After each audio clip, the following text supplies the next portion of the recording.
বাংলাদেশ সময় সোমবার সকালে যুক্তরাষ্ট্রের মেজর লিগ সকারে আটালান্টা ইউনাইটেডের বিপক্ষে মাঠে নামেন লিওনেল মেসি। ওই ম্যাচে গোলও করেন LM10। জয় পায় মায়ামি, কিন্তু এরপরই আসে দুঃসংবাদ। উরুগুয়ে ও ব্রাজিলের বিপক্ষে বিশ্বকাপ বাছাইয়ের ম্যাচের জন্য রাখা যায়নি এই সুপারস্টারকে।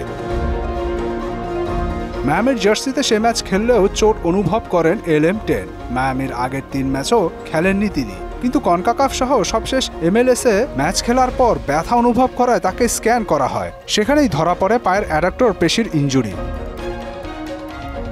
আর এ কারণেই চলতি মাসে 2 বিশ্বকাপ বাছাইয়ের ম্যাচের জন্য প্রাথমিক স্কোয়াডে মেসিকে রাখা হলেও চূড়ান্ত দল থেকে ছিটকে যান তিনি। কোচ স্কালোনির 26 সদস্যের দলে জায়গা হয়নি আরও 6 ফুটবলারের। এরা হলেন Gonzalo Montiel, Francisco Ortega, Giovani Lo Celso, Alejandro Garnacho, Claudio Echeverri ও পাওলো দিবালা।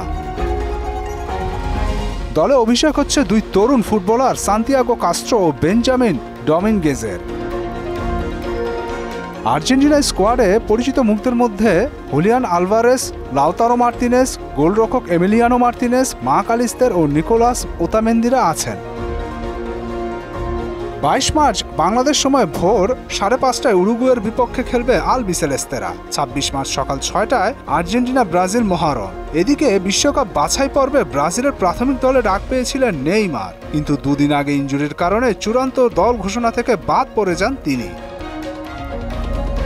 মুদাসসির আলী, মোহনা সংবাদ।